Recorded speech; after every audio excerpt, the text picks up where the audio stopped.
বাংলাদেশে হাজার রকমের মাছ রয়েছে, তার ভিতরে দক্ষিণাঞ্চলের মানুষের কাছে একটি মাছ বেশ জনপ্রিয়। আর এই মাছ কেনার জন্য দক্ষিণাঞ্চলের সকল শ্রেণীর মানুষ ভিড় করে নৌকা ঘাট কিংবা মাছের আড়তে। চলুন জেনে আসি এই মাছের নাম কি, এই মাছ কিভাবে ধরে, কোথায় এই মাছ পাওয়া যায়, সব ইতিহাস।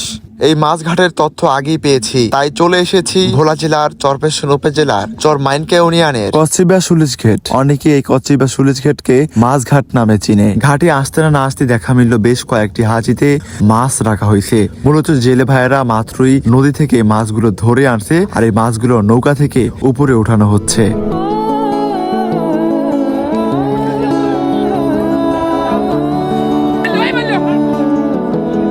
কি আনেন কি এগুলা মাছ ধরে কি আপনি ধরেন? আপনার কি লেগে এখানে দেখতে আইছেন? দেখতে আইছি মাছ নিন খাওয়ানো। ও খাওয়ানোর মাছ নিতে আইছেন? আপনার খাওয়ানোর মাছ নিতে আইছেন? আচ্ছা, মাছ খেতে কেমন লাগে? সে মাছ ভালো, খাইতে মজা। তেল দিয়ে হারে ভাজন যায়, খাওয়ানো যায়। এই মাছকে দক্ষিণ অঞ্চলের স্থানীয় মানুষ চেউয়া মাছ নামে চিনে। আপনার জেলায় এই মাছের নাম কি? কমেন্ট বক্সে লিখে যাবেন। ভাত খাবেন? এই চেউয়া ভাজা দিয়ে ভাত খেয়ে আল্লাহর কাছে আরজ করিয়া দোয়া করি।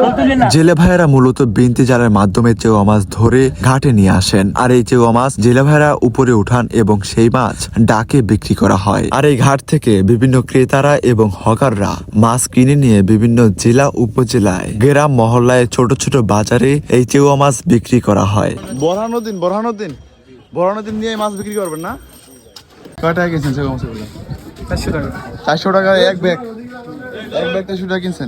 এই কচ্চিবা ঘাটে বিভিন্ন পেশার মানুষ এবং মহিলারাও মাছ কেনার জন্য আসেন।